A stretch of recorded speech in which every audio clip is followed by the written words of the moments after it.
The things we have to talk about today, family, nothing short of earth shattering, nothing short of, wait, what?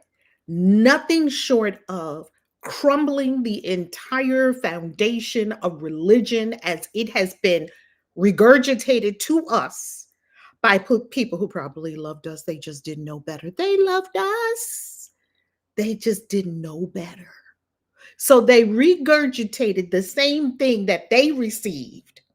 Hence, we got a retelling of a retelling of a retelling of a retelling of a retelling of a retelling, on and on and on and on for thousands of years. And that's how we have wound up in this despotic situation that we currently find ourselves in, that billions of people on this planet think that this book is from God.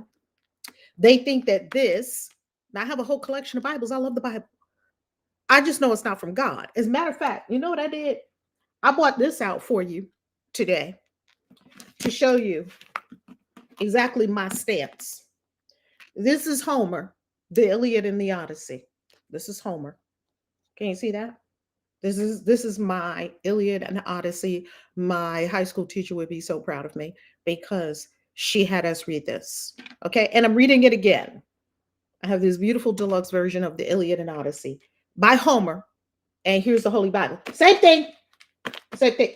This one, the Iliad and the Odyssey, gods and goddesses. This one, gods and goddesses. They even call out goddesses in this one called the Queen of Heaven. Okay, this one, sea monsters, talking animals, flying creatures. This one too. This this one, wars, battles, epic battles with heroes, heroines, angels, demons, or sky people. This one too. Look, look, look, baby. Same thing. This is literature. And putting the word holy on it is a stretch. It's nothing holy about this book, just like it's nothing holy about this book. This is the Iliad and the Odyssey. This is the Bible. Can we see? Nothing holy about this, nothing holy about this. It's a collection of old stories that written thousands of years ago by God knows who. We don't even know who wrote it. Oh, yeah, they gave attributions. We don't know who wrote the Bible. Think about that. You don't know who wrote any of it. And we don't know what it originally said because we don't have what it originally said. There were no printing presses when it was first being captured. So every time it was written from someone copying it or from someone hearing it and writing it down. Every time. And every time they wrote it, it changed a little bit more and a little bit more and a little bit more and a little bit more. Do we understand when we're in church that they are preaching from a book that they don't even know about? Do you understand that your pastor was taught something about the Bible when they were in divinity school? Yet, we are talking about a book that no one knows what it originally says. No one knows who wrote it. We don't have the originals. We don't have copies of the originals. We don't have copies of the originals. It's gone. And yet people are willing to die and kill other people for this book. But who's gonna fight a war over Homer? Any takers?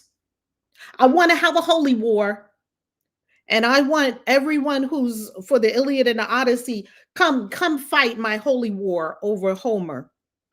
People look at you like, Homer? We're not fighting over Homer. We all read this in school, didn't we? Or they told us to read it. It was an assignment. Now, whether we got through the assignment, that was another story. This book has killed more people, not because it's the word of God, because we were told it was the word of God. A lie has killed more people on this planet than anything else. More than political conflagrations, more than anything else, one lie has killed more people on this planet than anything else. And that is that those are holy books straight from the mouth of God. That's the lie.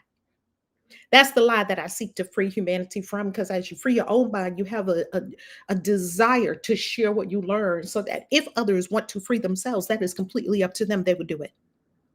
Like all of you incredible beings that meet me here every Wednesday night at 9 p.m. for The Real God Is Not in the Bible, baby. Let's get into these 10 plagues, because you know I got a lot to talk about. Toward the end, I'm going to give you the 3 scholars and their full bios who helped me in formulating and crafting this masterclass on the 10 plagues, the Exodus, Moses, the whole 9 yards. We're gonna look at it. 3 scholars, and I'm going to give you the 3 scholars, and I'm going to encourage you to read the 3 scholars. And if you're not really a person that likes to read a lot, because not a lot of people, not everyone is a reading kind of person. Some people like to listen, some people like to watch videos. You can watch these 3 scholars all over YouTube. And I'm telling you, do your deep due diligence into these 3 scholars that helped me formulate and craft what I'm going to share with you today, because it's going to be shocking. Let's get into it. Thank you for being here. Thank you for being here. As you know, we're here Wednesday nights. Bring your friends, bring your family, get your drink, get your kombucha, get your coffee, get your tea, get your weed, get your shrooms, whatever your thing is. You know, we ain't got no judgments around here. Why am I on YouTube every week telling people that the Bible is not from God? It's not a holy book. It's not a spiritual book. It's not written by God. It wasn't inspired by God. The Bible has nothing to do with God. It's not a sacred book. It's not a holy book. Why am I doing that? Because I desire to share what I have learned and to reveal humanity's true origins and divine nature, which has been hidden up from us for thousands of years. People would seek to disempower us with disempowering stories that have nothing to do with us, and to free anyone who desires to be free from the heavy yoke of the Bible, because trying to live by the Bible, baby, that's a problem. And most of all, peace on earth. Peace on earth, goodwill to all people, all colors, all shapes, all sizes, all people, goodwill. Everyone is your neighbor. Love everyone. Love all people. Love and peace and goodwill is at the core of it. Oneness, which is truth to me. Okay, so the 10 plagues never happened. What are we going to do here? We're going to consider the absurdities of the 10 plagues, if taken literally. If you take this story literal, you think this is historic, all your church friends want to tell you, don't listen to that Christian witch who actually reads the Bible more than they do, studies the Bible more than they do. Don't listen to that Christian witch, that crazy lady on YouTube, because that lady is just filling your head that the devil is the Antichrist, Let's just look at it, shall we? Let's not make it about me or any person. How about we just look at the facts before us and use the critical thinking skills that we have from the infinite source and understand? I'm not an atheist by no means. By no stretch of the imagination am I an atheist. Absolutely not. I know that there is an infinite source, all good, all powerful, all loving, all knowing, all wise, infinite source, consciousness. I don't even think God is holy. Is that a crazy thing to say? Nothing holy about God. God is consciousness. It's energy. Maybe energy is holy, maybe it's not. An atheist can know that consciousness is the root of all, is the pure infinite source without believing in a God. So we're going to look at the absolute absurdities. When I studied this in depth, I was like, oh, anyone who believes this just doesn't know the facts. They just don't know, because it is absurdities. What we're going to look at, valuable insights from Bible scholars, so that you can arrive at a conclusion about the 10 plagues of Egypt, the Exodus, Moses, and that they're all fabrications, they're mythology. And it's vital that we understand the distinction between truth and mythology. What is a mythology? A mythology is an allegorical narrative. It's a narrative that's explaining something about life and how life works. It's a body of myths, such as the myths dealing with gods, demigods, legendary legendary heroes of a particular people. So there's Norse mythology, there's Egyptian mythology, there's Persian mythology, Zoroastrian mythology, there's Hindu mythology, there's Christian mythology, except the Christians like to tell you that their thing is the only truth and everything else is a mythology, when the Christian mythology is probably the biggest mythology we have on the planet. These are mythologies, and nothing is wrong with a mythology. I actually love mythology. Mythology is in no way to be taken as literal or factual or hysterical. Historical, yeah, it is hysterical. That mythology is not to be taken that way. They're truths encoded in story form. So we should understand. We're grown people. We should understand the difference between a story and truth. I mean, when we listen to Cinderella, we know that we're listening to a story about a young woman who has to come of age, has to fend for herself. She's in a hostile environment. She's got the stepmother, the evil stepmother, the three evil sisters, stepsisters. They treat her like trash. She wants to go to the ball. And then there's this fairy godmother. No one thinks there was a real person named Cinderella. But people still think there was a real person named Moses. Maybe not after this broadcast. It's my contention. This is my contention that a small band of people emerging from ancient Canaan, who would later be known as the Israelites, sought to create an origin story for themselves. Now that's beautiful. I think that's lovely. Create an origin story for yourselves. Emerge, and you want to have your own story. Wonderful. Nothing wrong with that. The problem is when that story became concretized as parts of the Hebrew Bible, and now they're trying to force feed it on all of us. And Black people, y'all really have an issue, Black people, because y'all think that the Bible has something to do with you. The Bible has nothing to do with you at all. And you forgot all your African roots. Go on Ancestry and look up your African roots. Nigeria, do you know anything about spirituality of Nigeria? The Bantu peoples, do you know anything about the spirituality of the Bantu people? That's what's running in your veins and in your blood, but you don't know it.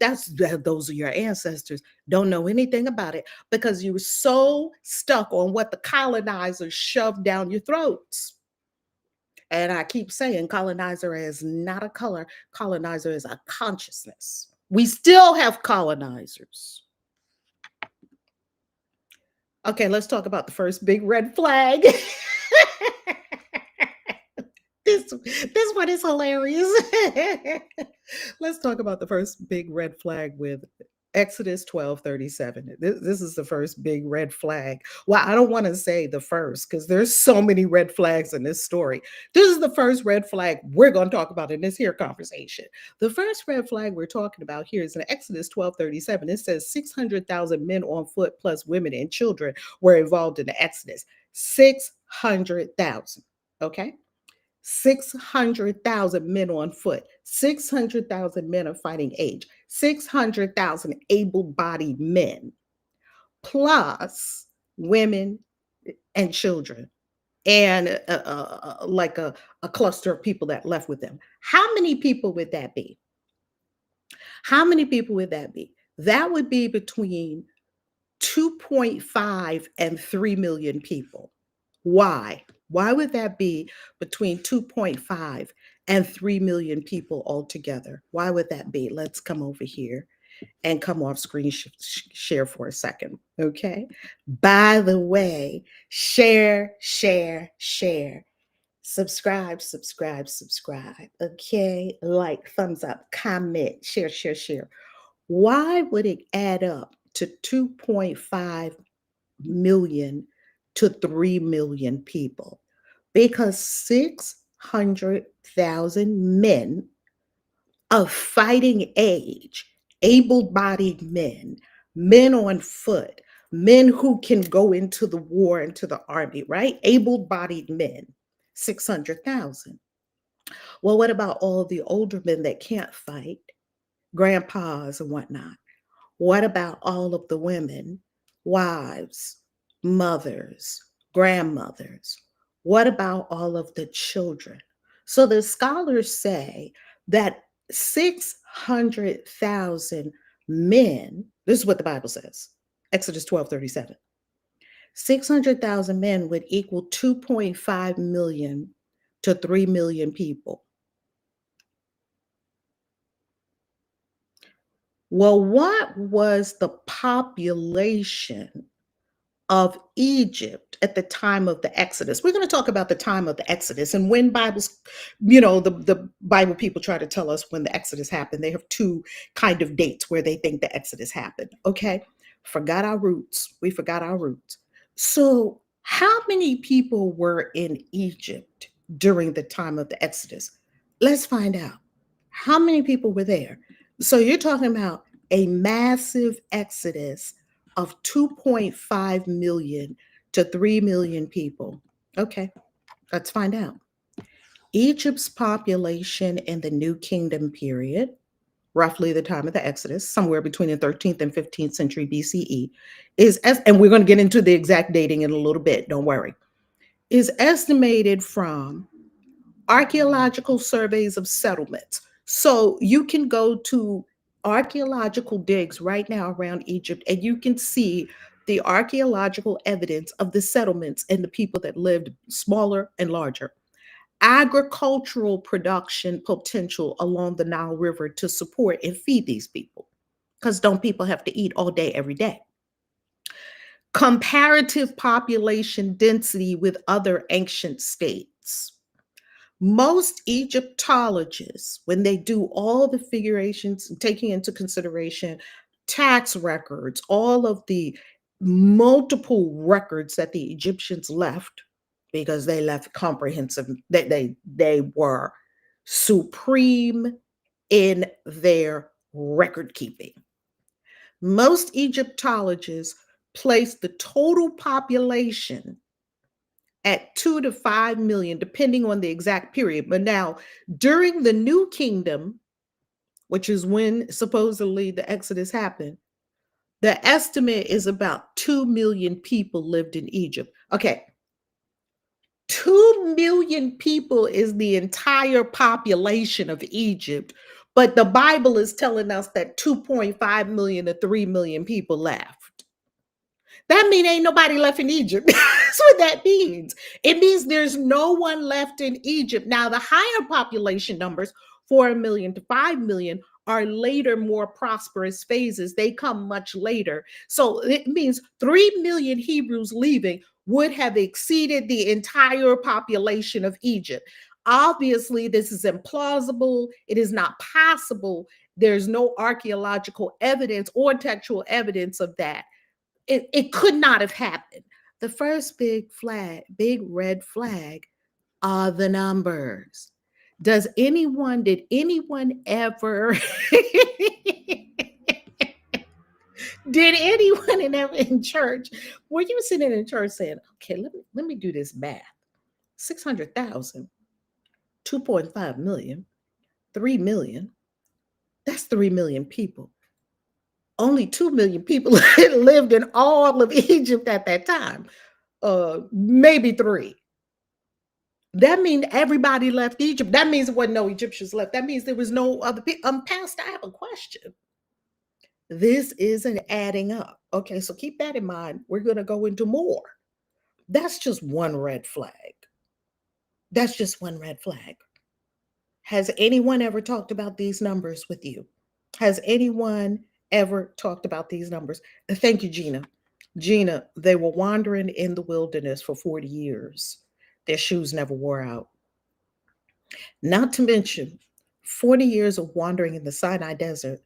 Not what they've been, archaeologists have been all over this desert where they say it happened in the Bible. Now, it's not mentioned anywhere else other than in the Bible writings. So that should give us a hint as well. The archaeologists have been all over this. They have yet to find one burial. 3 million people walking in the wilderness for 40 years. Not a bit of pottery, not one shred of, not a human bone. Where did they bury all the people when they died?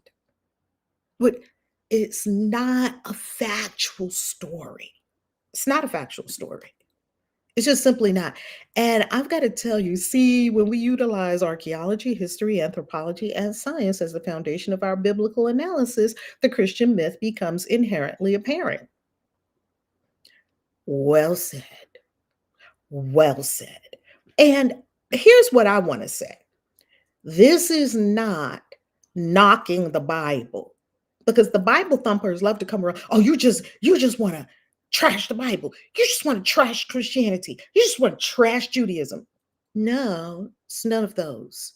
It's, are we using critical thinking skills? Are we coming to our own conclusions? Are we doing the research about the things that we've been told?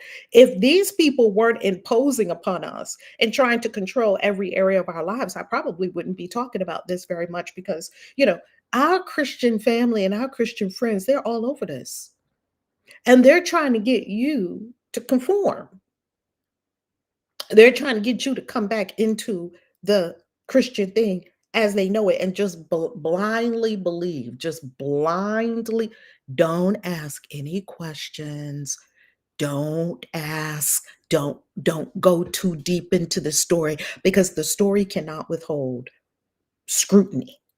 And anything that cannot withhold scrutiny or cannot endure scrutiny, it's not worth my allegiance. It's not worth my allegiance. Let's continue. So that's one red flag that makes you go, something's amiss here. Okay, let's continue. Let's talk about Egypt's military, because wouldn't Egypt have had a military? Of course, Egypt kept a military. So I got to thinking, well, what about Egypt's military? What about their army? Because didn't the chariots go after these people? Like, what about that? Let me make sense of this. And so I did some research on Egypt's military during the New Kingdom period. Their Egyptologists say that their permanent professional army would have been about 20,000 to 25,000 soldiers. 20,000 to 25,000 soldiers of an empire that was holding captive 600,000 able bodied men, plus women and children and grandpas and all. Why didn't y'all just walk up out of there? The 600,000 of y'all, 600,000 able bodied men could have took the Egyptian army at any time. Now, the Egyptian army, we do know that they had chariots, charioteers. So that would have been, they're on the chariots with the bows and arrows. This is the elite strike force. They would have had the infantry, also archers, spearmen, but the charioteers, like, they're dashing with the horses. But y'all are slaves. But it's 600,000 of y'all. Yet y'all can't do nothing with these. Y'all couldn't steal the chariots at night, 20, 25,000. It's 600,000 able-bodied men. Okay. Okay. They have specialized units, including the engineers, the medics. Now, when they have a major battle, like the Battle of Kadesh, 1274 BCE, 13th century, around the same time of the Exodus. They have a major battle. Maybe they can muster, because now they're going to go and they're going to get all the young men, just like we do, when we have a war currently. You go muster all the young men. It's a draft. Now, everybody drop what you're doing, because we're going over here to fight these people. Sheesh, right? So, what about when they muster all the people? And what about when they go and send out the raven or whatever they send out, their horse rider, to go get the allies? Listen, you promised to come to the aid of House Lannister, right? Just go to Game of Thrones. I know it's a very different time period. I'm just giving an example of when you go to muster and you call on your allies and you tell your allies, hey, come on, we got to go fight this fight over here, because you promised to help me and I promised to help you. And we're going to smash our people together and we're going to have enough. How many? 50,000 total. 50,000. Okay, now let's remember 50,000 max Egyptian military. Max. Like, they're not billions of people on the planet yet. We're thinking in terms of today, like we have millions of people just maybe in the military in the United States, right? Because the United States has 330 million people just in the United States. There's 8 billion people on the planet. All these people didn't live on the planet thousands of years ago. The population was much smaller. So you don't have these big, huge cities. A big, huge city like Alexandria was like a modern marvel back then. So you're talking 50,000 max military of the Egypt. Let's look at this with common sense. Let's look at this with critical thinking skills. How is it that 600,000 able bodied men, you had slave revolts with less people than 20, 30, 40, 50 people? You had slave revolts in the United States and Haiti and in other countries, in Jamaica. You had slave revolts with 20, 30 people. But 600 people, 600,000 people, able bodied men, and only 20, 25,000 of a regular military. Maybe we can stretch it to 50,000 if we really need to go to war and do some things. You can see that this is just not possible. This story is not plausible. It's not plausible. It's not possible. It's not literal. It is not historical. It never happened. They made it up. They totally made it up. Now we're going to look at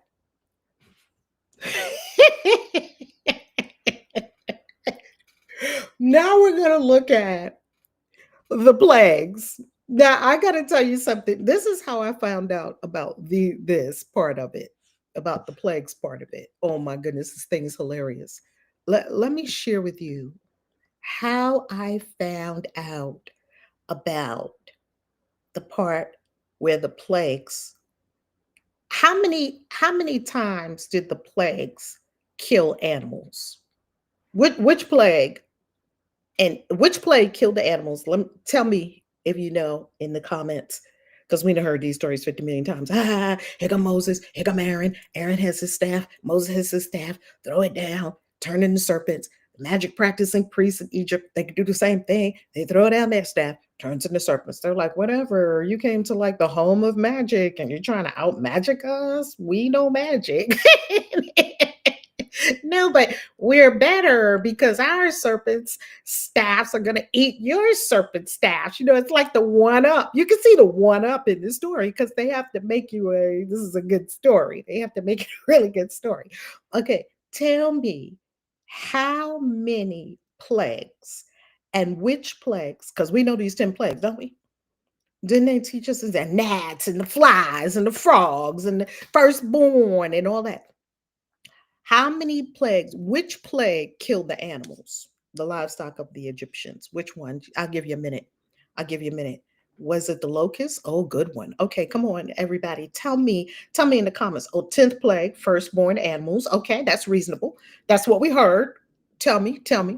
Literally impossible for there to be zero physical psychological proof of millions of people roaming the desert for 40 years. And we believe because the word.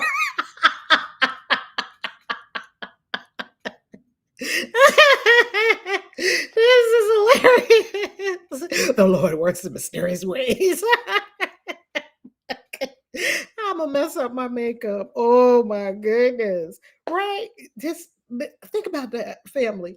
Think about the depth of the stories that we have been told, the fabrications that we are out here arguing with people over. We are out here killing people over these stories.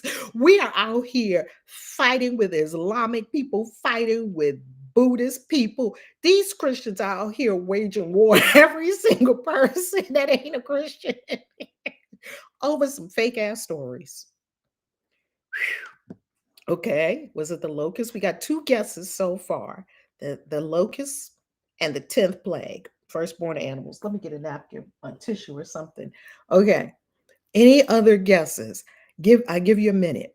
Put in the chat which plague killed the animals? Which plague? Why did God, first of all, I just want to know, why did God kill the animals when it was one person, Pharaoh? Why are you killing all the animals? But anyway, the Abadish, they fed us on that one phrase. Oh my goodness. This is the fifth plague, deadly pestilence. Excellent, goddess. Okay. Guess what? The fifth and the 10th plague. Is it Noah? That's a good one. Is it Noah? Guess what? Three plagues killed the animals. Oh my goodness. No, really. I'm going to read it to you right now. This is so bizarre. How come we never saw this? Was I even reading this? I was reading it, yet I was reading it with the filters on of what they told me in church. So I couldn't really see it. Let me show you that right in the Bible, the plagues kill the animals three different times.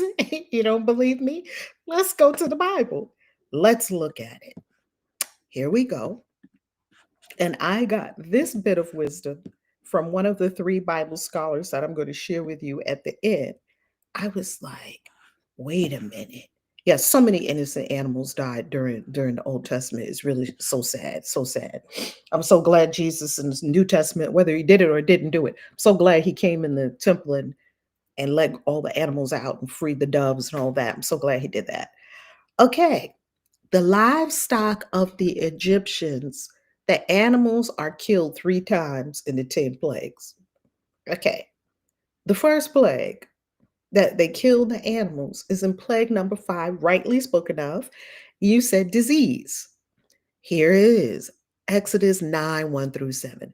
Then the hand of the Lord will surely bring a terrible plague on your livestock in the field, on the horses, the donkeys, the camels, the herds, and the flocks.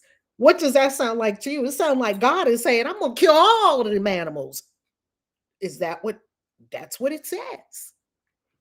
But the Lord will distinguish between the livestock of Israel and the livestock of Egypt, and nothing will die of all that the Israelites have. So, of course, we do know that here comes plague number 5, and the disease comes and it kills all the livestock in the field, all the horses, which, if it killed all the horses, how did they come in the chariots after them later? The horses are dead.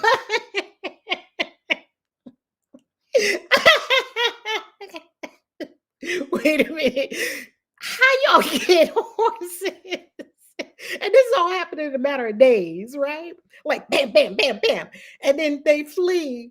But then the Egyptians come after them in horse-drawn carriages.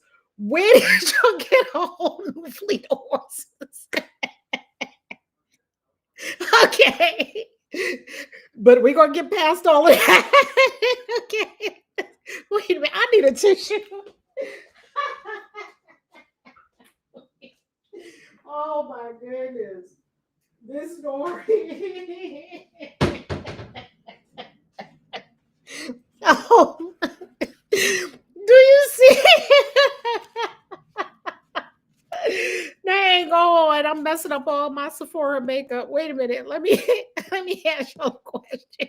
Did anybody ever ask that? Did anybody ever ask, how did they do that? I'm sorry, family. I can't help myself. Did anybody ever ask that question? Excuse me, Pastor. I would like somebody to ask that question in Bible study on Wednesday night. Excuse me, um, Bishop, or Deacon Jones. I gotta, because Deacon Jones leads the Bible study, right? Deacon Jones, how did God kill all the horses with the fifth plague? 5 plagues ago, he killed all the horses, only of the Egyptians, though. And then the Egyptians chased the Israelites down with their horse-drawn carriages, their chariots. How did that happen? But it takes your friendly neighborhood Christian witch to tell you about that.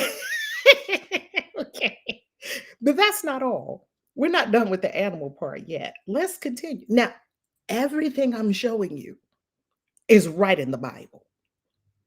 It says it right in the Bible. No research required. Just read it and start to ask yourself these common sense questions. We don't need to be Bible scholars to pick this apart. Bible scholars are so helpful. We don't need to be a Bible scholar for this part. Okay, let's continue with the animals and the plagues because we're not done with the animals yet. Let's keep going. All right. So the fifth plague is disease. It wipes out all the animals because God is just an angry, vengeful, horrific being who takes out pain and suffering on animals. Like, what did they do? Nothing, but no one even says anything about that. Okay, let's continue. Plague number 7, hail. Remember, the hail comes and it turns into fire.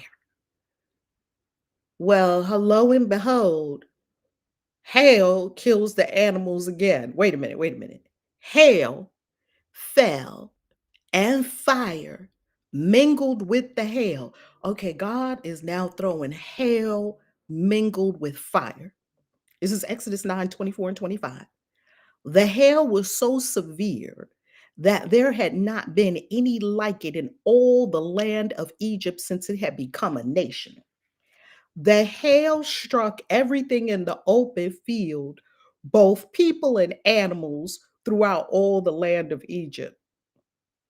But I thought 2 plagues ago you killed all the animals. Wait a minute. Did the animals get resurrected between plague 5 and plague 7? What? How do we have animals again? Wait a minute.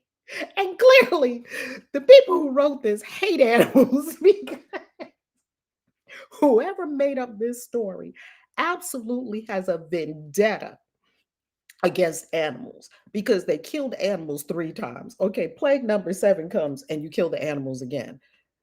Okay. All right. Okay, but we're not done with the animals yet. Plague number 10, death. Moses said, "This is what the Lord has said. About midnight, I will go throughout Egypt, and all the firstborn in the land of Egypt will die. From the firstborn son of Pharaoh who sits on his throne to the firstborn son of the slave girl who is at her handmill and all the firstborn of the cattle."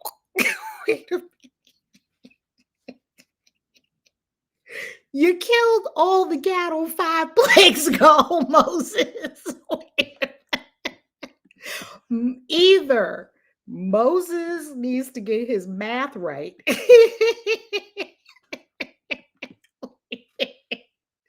Either Moses needs to get his Moses, I'm gonna need you to write these plagues down, Moses, because you're not even keeping up with your own plagues, Moses. Moses, you already killed all the animals 5 plagues ago. Okay, plague 5, you killed all the animals, didn't leave a one out. Plague 7, you killed all the animals again with the hail. And plague 10, now you kill the firstborn of all the animals. What is really going on here? Please tell me your thoughts, family. Please tell me your thoughts. Please tell me, how did we ever believe this to be? We would fight somebody. I used to be ready to fight somebody over my Christian faith. How did we ever believe all of this stuff? I mean, it's sobering. It's sobering to think that they got us to believe all that we was so, maybe you weren't completely hoodwinked. I was so completely hoodwinked. I was, it was the level of hoodwinkery. It was is astonishing. Oh my goodness. Okay, let me hear what y'all have to say about this. Have y'all seen this in the Bible? This is why the Bible is so disjointed. So we can't instantaneously see the blindingly obvious bamboozlement.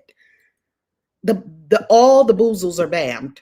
All the boozles are banned. They just tell you to have faith when you ask questions. That's what they do. Right, Carla?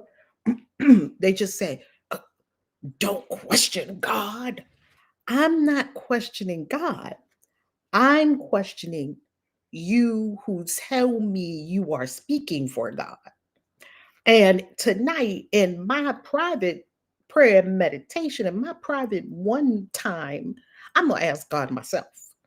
And God told me he ain't never killed all the animals 3 times.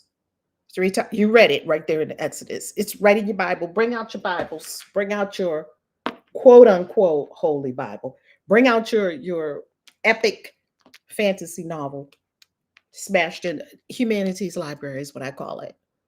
Wonderful collection of literature. It's a wonderful collection of literature. It has nothing to do with you other than getting the wisdom out of this. It's a spell book. It's got magic. It's got necromancy. It's got allegory, mythology, dragons. It's got all of that. Get out of it what you want to get out of it. Okay. But by no means do you think that that came from God. By no means do you think that that came from God. Okay. The contradictions are real. They really are. We were cast under a spell. That's it exactly. Cast under a spell. It's a spell that's cast on the masses, and they are so hypnotized to it that when you tell them that you read a book that helps you better understand the Bible, well, how you going to read? You believe that book, but you don't believe the Bible. I don't believe any book. I don't want to believe anything. I want to know. I want to know what happened. I want to be aware. I want to be awakened. I want to wake up and understand the cosmos. I desire to be an awakened being, a loving being, a being who is a free being on this planet and whose very presence frees others and is an absolute beacon of love and light. That's what I desire. That's what I really want. So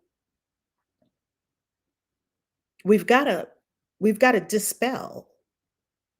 We've got to take scrub out our mind. Take the blinders off. Let's continue. But wait, there's more. There's more. There's more.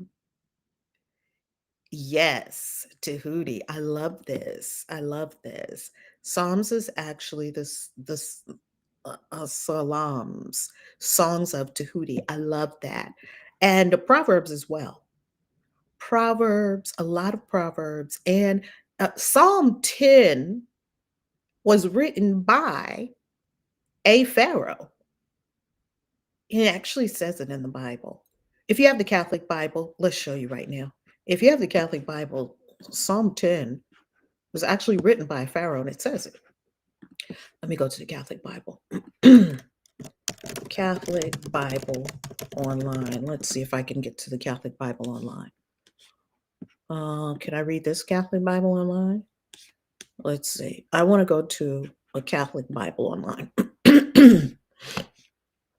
Okay. Oh, it's Bible Gateway has it. Okay, great. Let's just go to Bible Gateway.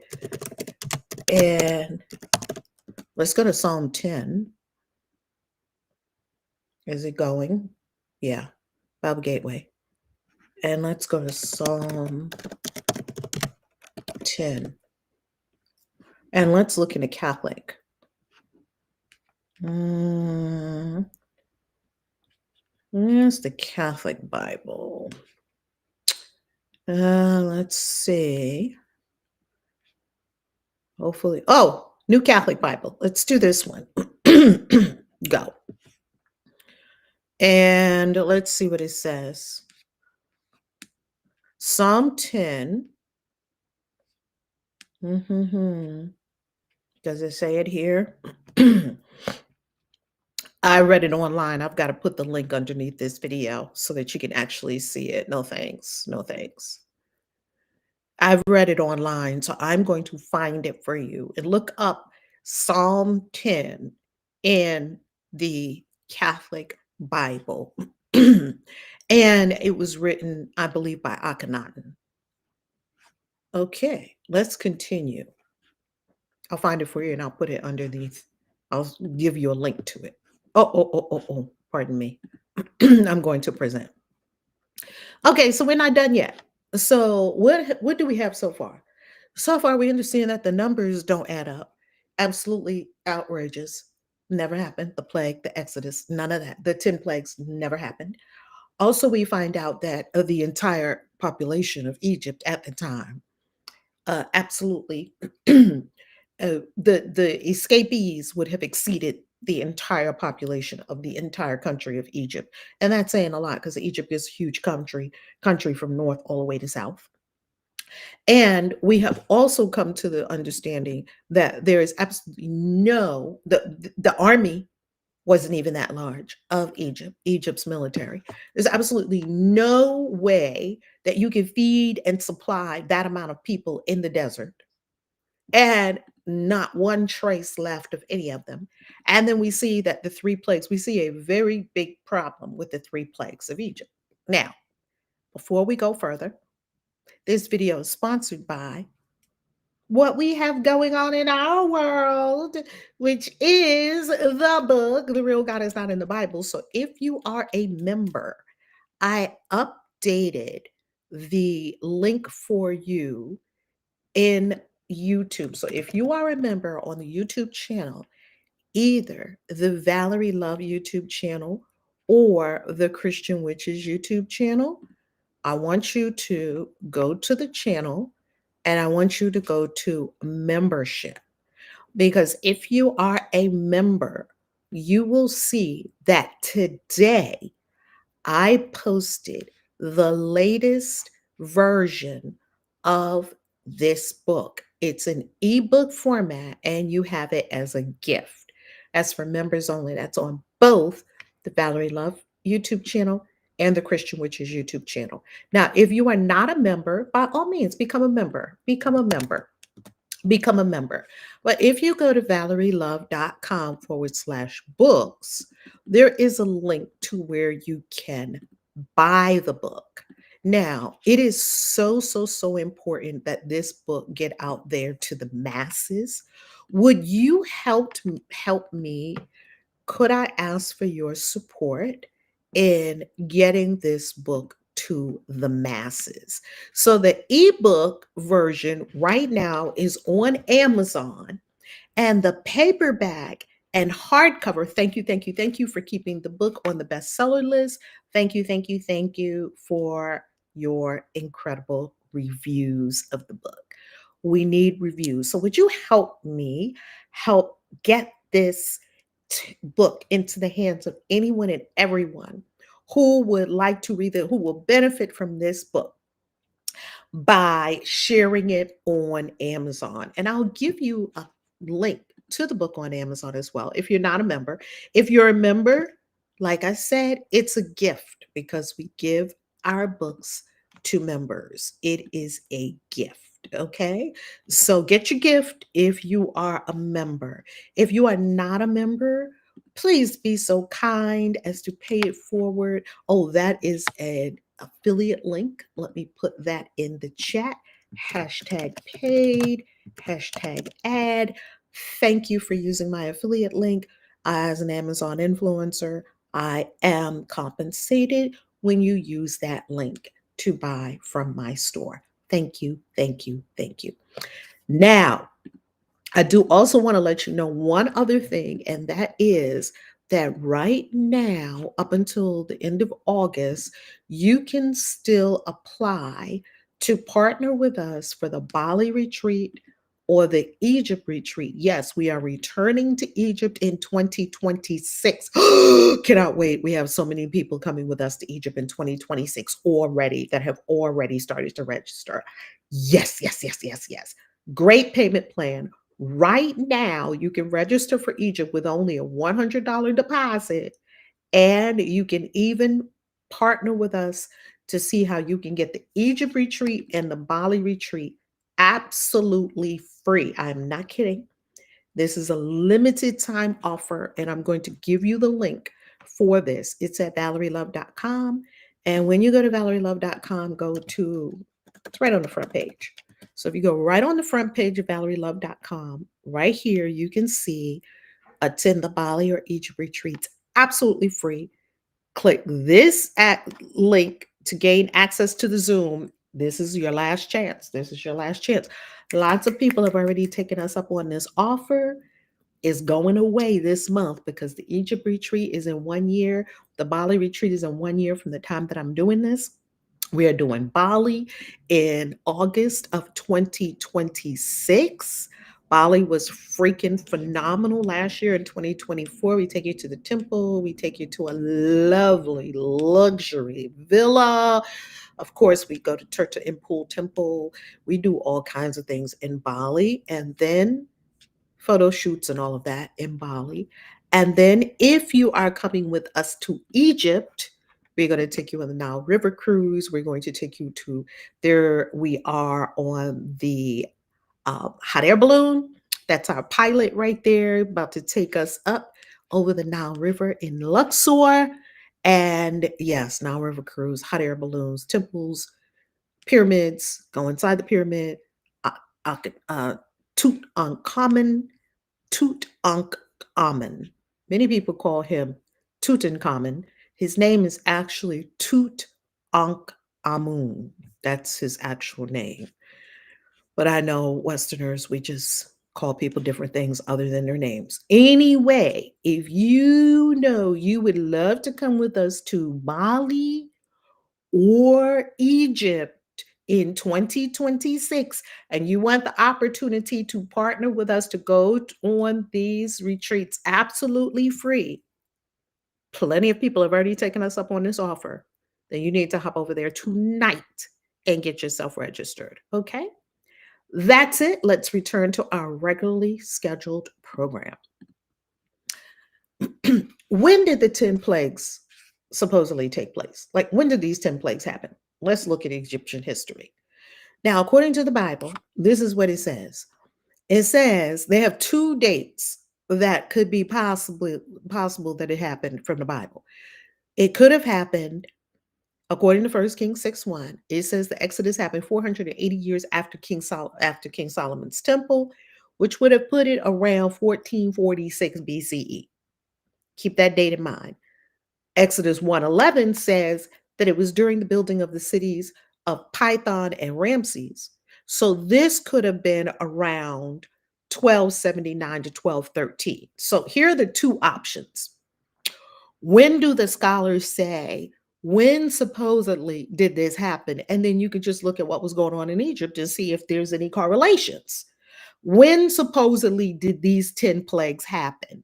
And that there was this mass exodus of millions of people out of Egypt with not a scrap of evidence. When supposedly did this happen? Well, they have two dates. The early date is the 15th century, which would have been during the 18th dynasty. This is the dynasty of either Tutmos the third or Amenhotep the second. Okay. Or that's the early date, the date from Kings, the book of Kings, because the Bible says two different things about it. The late date would have been the 13th century BCE during the 19th dynasty. That would have been either during the reign of Seti the first, Ramses the second, which is what a lot of movies in Hollywood go with. They go with Ramses the second or Meneptah. Now, let's take a look at why the early date and the late date framework are both fictions. Because this is what the Christian scholars want to tell you, the apologetic scholars, they want to tell you that they can date when it happened. Let's look at it. So I put that in ChatGPT 5.0, because, right, don't we have this brand new 5.0 ChatGPT? Okay. Here is the early date, the building evidence. If millions of people left and it was their workforce that left, you would think that the temple constructions, the construction projects all over Egypt would have come to a grinding halt because all the people left, all the labor left. What happens when we have a strike today? All the work grinds to a halt. No one's doing the work. Well, is that what was happening in Egypt? Can we find, if we look at these same periods that they say it happened, either the early date or the late date, either one, pick one, can we see that, oh, there was an absolute slowdown of Egyptian building that would somehow match, correlate what is in the Bible, just to see, is there some basis for it? Absolutely not. So during the early day, Tutmos, he was one of the most active builders, Tutmos the third. He was one of the most active builders. He built the temples at Karnak, which we go to when we go to Egypt. I've been in the temples of Karnak a couple of times. I'll show you pictures from the temple of Karnak. Let's go look at it right now. Let's go look at it right now because I pulled up pictures for you. This first picture I took, I pulled this specific picture up because this is a picture I wanted to get a, I know it's not easy to see. This is in the Egyptian Museum of Antiquities. I desired to see all of the kingdoms as the Egyptians tell it. So during the New Kingdom period, supposedly during this period, is when the Exodus supposedly happened. And it happened either around 1548 or so, which would have been somewhere around here where you see Tutmosis the third and Amenhotep the second, or it happened down here sometime around the time of Seti the first, Ramses the second, Merenptah. So Seti, 1291 and 1278, Ramses the second, 1278 to 1212, or it happened up here. Hold on, I apologize that this is zooming in so crazy like this. Or it happened up here around the time of Tutmos the third, which would have been between 1504 1450, Hatshepsut, who is supposedly, I'm going to show you supposedly who she is in the Bible, and Amenhotep the second, right? So these are the times that it was supposed to have taken place during these two times. So let's look at what the building evidence tells us. There is no archaeological gap in construction. As a matter of fact, it shows increased activity with no mass loss of a slave labor force. So let's just look at Egypt during the times that they say the Exodus happened and all these plagues happened. Was there any kind of slowdown in work? No, they were ramping up, building even more. Okay, what about the late date? The late date, because the scholars are talking about Pi Ramses, which is mentioned in Exodus 1:11, 19th dynasty. So when you're in Cairo, which is where we start the retreat, Cairo is in Upper Egypt. Upper Egypt is actually the north of Egypt. And the reason they call that upper is in Lower Egypt. I apologize. Lower Egypt is the reverse. Lower Egypt is in the north and Upper Egypt is in the south because the Nile River runs north. It's one of the few rivers around the world that does that, right? It runs from south to north. Well, from Cairo, which is where we start our retreat. We start in Cairo, where you go to the Museum of the Antiquities, and you see just shocking things about Egypt and that history and the creation and building and so forth and so on. And then we go to the pyramids of Giza, and then you go south, which is actually going to Upper Egypt when you go south. South, the next stop is Luxor, and Luxor is where you go to Karnak temples, temples at Luxor, all of that. We go to the Memnon Colossi. We go to the mortuary temple of Queen Hatshepsut on the West Bank, where they had that really bad shooting many years ago. That's where it happened, in the West Bank. So the West Bank of the Nile River.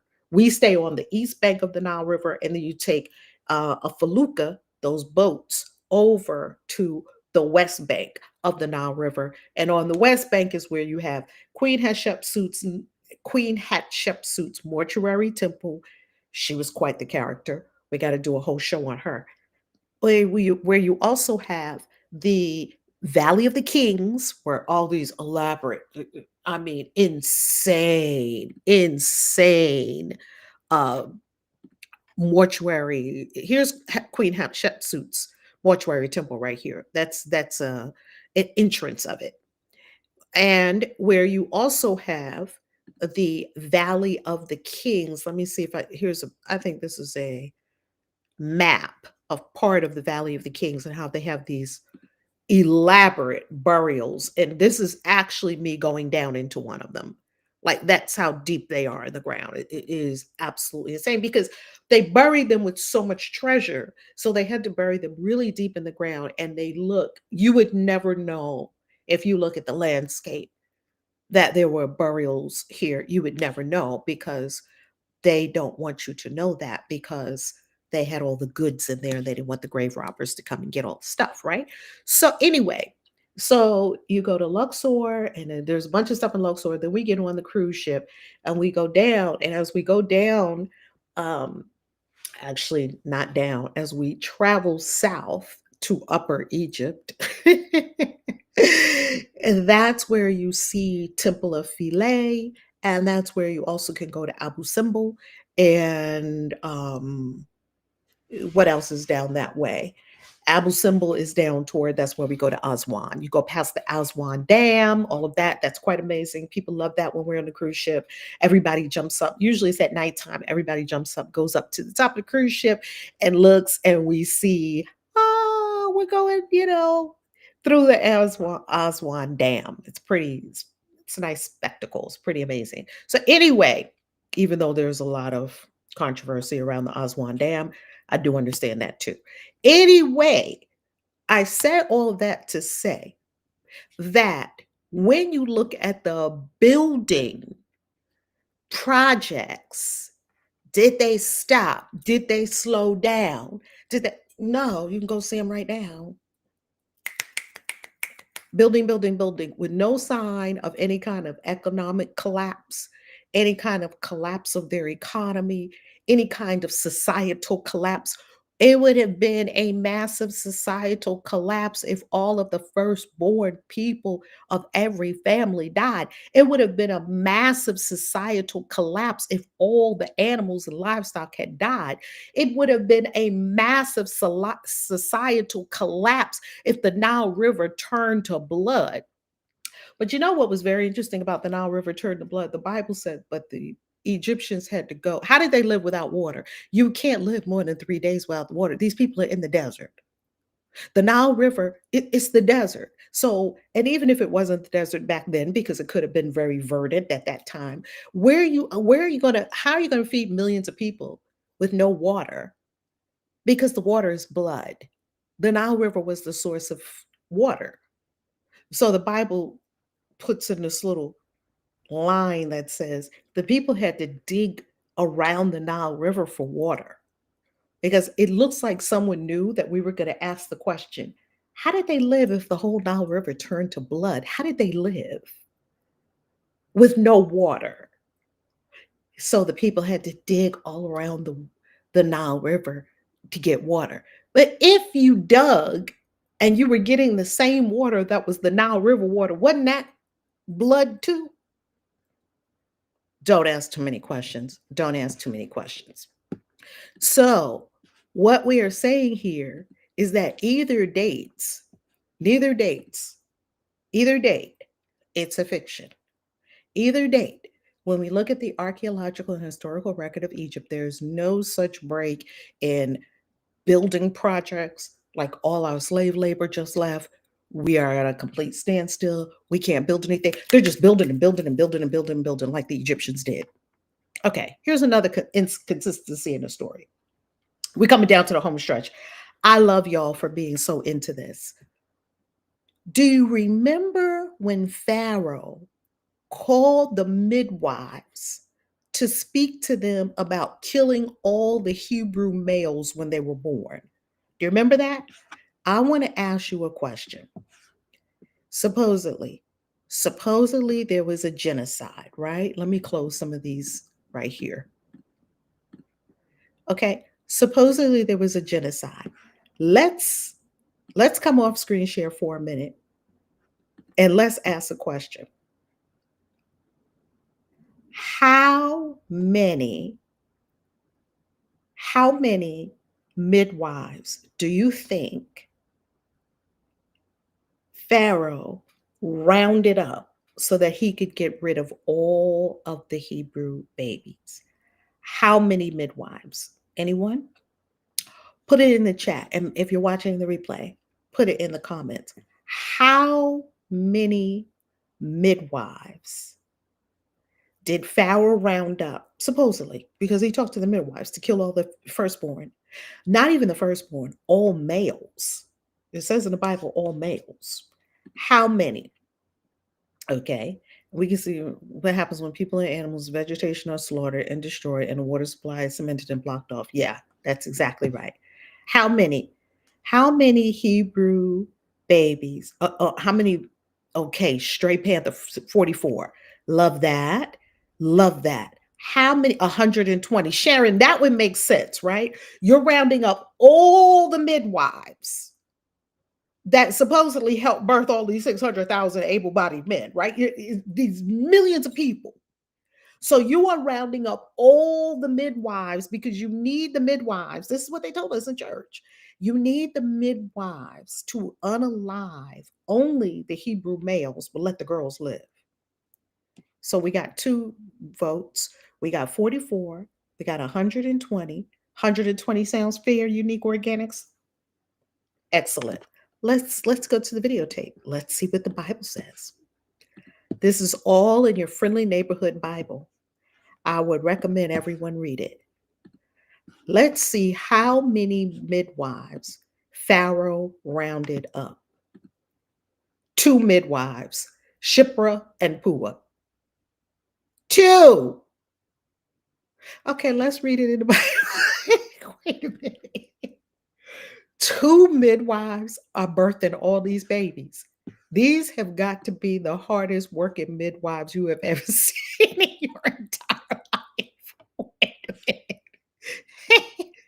Exodus chapter 1, verse 15. Let's read it. Exodus chapter 1, verse 15 to 22. Let's read it. The king of Egypt said to the Hebrew midwives, one of whom was named Shipra and the other Puah, he called 2. When you assist the Hebrew women in childbirth, observe at the delivery. If it is a son, kill him. But if it's a daughter, she may live. But the midwives feared God and did not do what the king of Egypt had told them. They let the boys live. Then the king of Egypt summoned the midwives and said to them, why have you done this and let the boys live? The midwives said to Pharaoh, because the Hebrew women are not like the Egyptian women, for the Hebrew women are vigorous. They give birth before the midwife gets to them. So God treated the midwives well, and the people multiplied and became very strong. And because the midwives feared God, he made households for them. Then Pharaoh commanded all his people, all sons that are born, you must throw into the river, but all daughters you may let live. If this is not a blatant lie about the Egyptians, this is one of the reasons why people are in wars with people of other races, other cultures, because they know nothing about them. And we were told that God said this, which it wasn't God, it was the Anunnaki, it was a bunch of these warring factions of Elohim. We already know that. It was a bunch of beings that were on this planet, had nothing to do with God, and they made up a story about the Pharaoh. But now, if you're a Pharaoh, first of all, you can't think of a better way to unalive the Hebrew children. So you call the Hebrew midwives. Does that make sense? But now you call all the Hebrew midwives 2. 2 midwives done birthed thousands upon thousands. Every day somebody's having babies. Millions of people. Every day. How's that possible?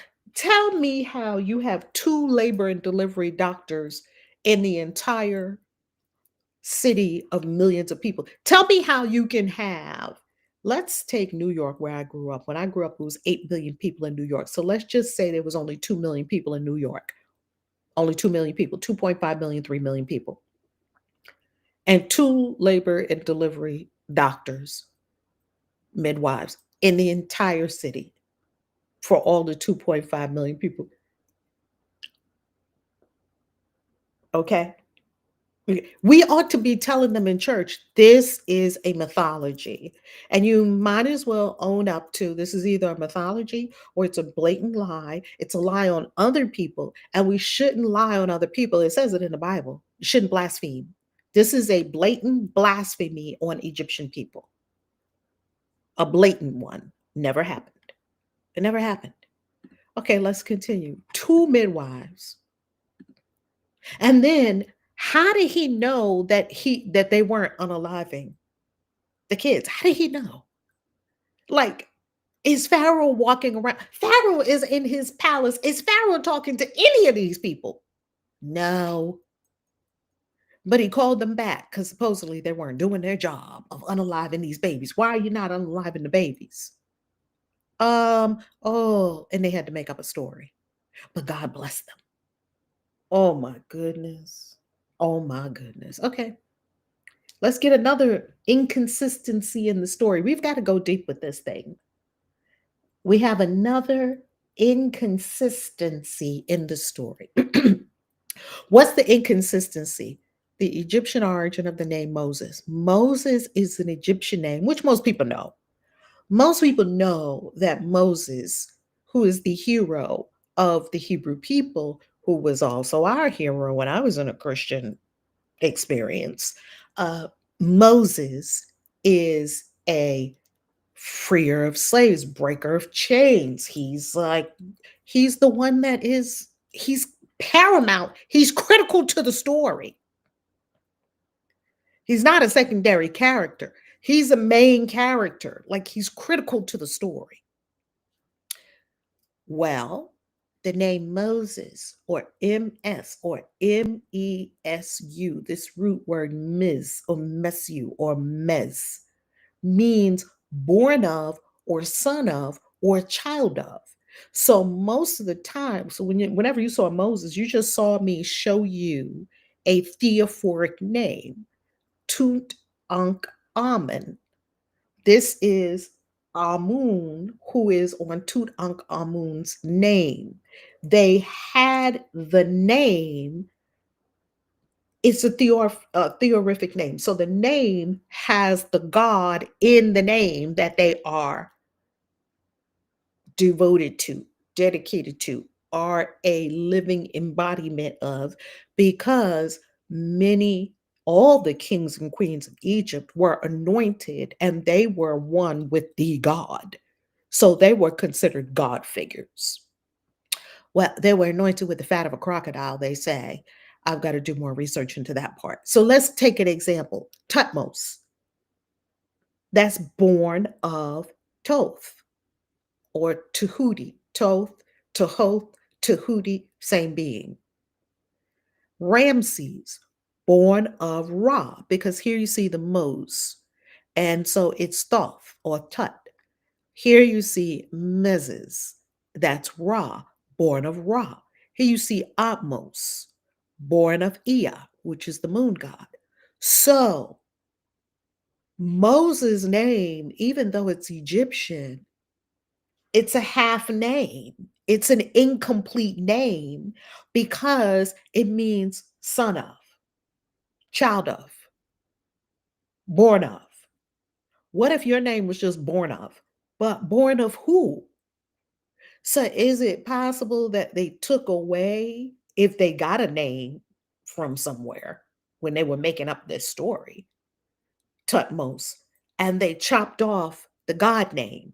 But none of us would know because we don't know what the name Moses means. And most people wouldn't tell you to go look up what it means. So, you know what they tried to do? They tried to say, oh, we got to fix our error because his name is Moses. And that's an Egyptian name.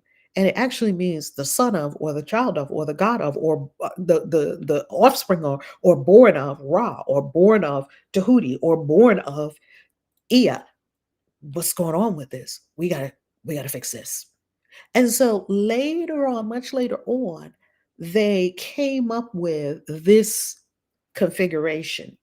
Oh, the Hebrew word for Moses has the root to draw out, which means that they drew him out of the Nile River.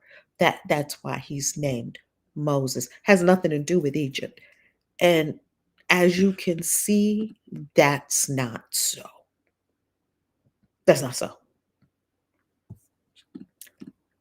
One more. Egypt left behind inscriptions, administrative records, temple texts, hieroglyphics on the walls. None of them mention any kind of collapse from plagues. None of them. Egyptian texts do sometimes talk about, maybe a famine here or there, things like that. That's obvious that there would be some kind of famine here or there. Famines happened. No records, no textual evidence outside of the Bible says anything about any plagues creating some devastation in Egypt. So, what do scholars say about that? If you are talking to a Bible scholar who is an apologetic, like Wes Huff, a person who's a Bible thumping Christian, I have to make the world Christian. I'm on a mission from God. I've got to make this Christian story right no matter what. They're going to tell you that it actually happened. That's what they're going to tell you. And now, if you're talking to a Bible scholar who is a historian, who is a critical historian, critical doesn't mean poking holes in, critical means looking at it with critical thinking skills. They're going to tell you that the 10 plagues are a fiction. They're a mythological myth, a theological myth. It's a story about religion and about God and about my God's more powerful than your God. And even some conservative Christian, conservative historians, minority of them, will still say that maybe some catastrophes happened in Egypt here or there, yet the biblical story is mythologized. Now, here's the evidence: zero, zero archaeological evidence, zero attestation outside of the Bible for it, zero. So we talked about when it took place. Here's the conclusion. We've been duped for thousands of years to believe that a contrived story of one small group of people's origin story is the story of God saving his people from slavery. What a scam. It's a scam. We've been duped. That's the bottom line of it. And what are we going to do now? For what purpose? Why would someone make up this kind of story? Why would they perpetrate it all over humanity? Why would they perpetrate and spread this story to billions of people, such that billions of people believe it and will kill for it? To keep our minds roped to religion and under the control of the power mongers of humanity who would seek to enslave all of us. That's the goal. Keep all of us under the thumb. Keep all of us behaving, praying, obeying, and paying. Using us for batteries, just like the Matrix. Siphoning, we're giving our energy, the church, siphoning the energy from the people, siphoning the money, siphoning, come there every Wednesday, every Sunday. Nothing wrong with it. If you love it and it works for you, beautiful. It didn't work for me. And most of the people that I'm talking to, it didn't work for them either in the way that it was told to us to do it. I had to find a new way. I had to find my own path. Awaken, humanity. Cast off your mental shackles and awaken. That is the bottom line of this story. Now, on to the three scholars who helped me with this, because I delved deep into their work. I didn't talk to these three scholars. I don't want you to think that. These three scholars' work I delved deep into. I love them. I have followed them for a long time. I've read their work. I've studied their work. I've listened to hours and hours and hours of their teaching, commentary, and findings. Bart Ehrman. Bart Ehrman is probably one of the most preeminent Bible scholars on the planet. Bart Ehrman. He was the one that I found out that they killed the animals 3 times in the plague. And I was like, and it's 10 plagues. I'm like, I never read that. And sure enough, I had to go back and read it in different Bible versions. And it says it right there. It's very clear. Clearly, it's showing us that we're not reading the Bible, or we're not reading it clearly. We're reading it with a filter. The filter of only look at what we want you to look at from church. Joel Baden, one of my favorite Bible scholars, Yale University. He teaches at Yale University. He's a professor of Hebrew Bible and religion at Yale. Harvard, got his PhD from Harvard. Like, these are super sharp, super smart, super learned people. Joel Baden is even a Jewish person. And he said there's not one thing in the Bible about Moses even remotely plausible or even remotely true. It's not even plausible or remotely true. Not one thing about Moses. I was shocked when I heard him say that. Gad Barnea, also Dr. Gad Barnea, incredible historical scholar. Historical scholars.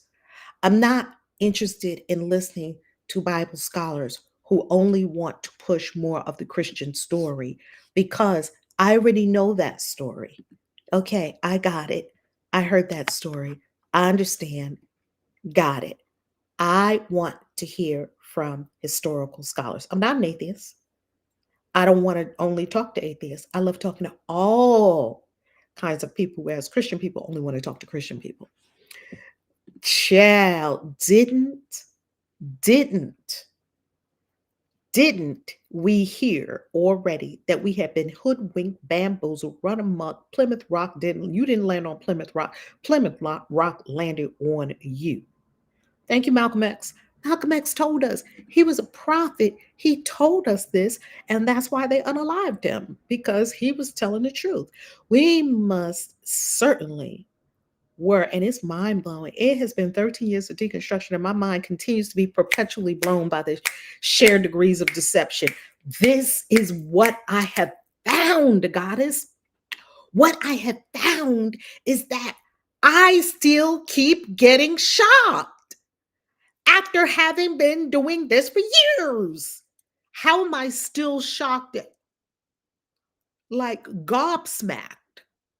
Like, even putting together tonight's class, lesson, whatever we want to call it, tonight's show, I'm gobsmacked. Like, how did I never see? It's like scales falling from your eyes. How did I never see these things before? How did I not see it? I told my ex-pastor at a Bible study I went to after I left the church that the Exodus didn't happen. He told me, I see you read like I do, but also said, let God be true and every man a liar. Pastors know it. Can they tell you? Absolutely not. The whole thing will come crashing down. I love you. Pick up the book, share the vid, absolutely subscribe. Absolutely subscribe. And I'll see you here next Wednesday at 7 p.m. Eastern Time, where we're going to go into the actual person that destroyed Sodom and Gomorrah, which actual Anunnaki being destroyed Sodom and Gomorrah, and why the Bible told you that Sodom and Gomorrah was not destroyed for what they tell us in church. According to what they tell us in church, they say that Sodom and Gomorrah was destroyed because of homosexuality. Absolute lie, absolute lie, absolute lie, absolute lie. And we're going to go into that next week. Who destroyed Sodom and Gomorrah? How did that happen? What happened? All right. I love you. Peace. Casey out.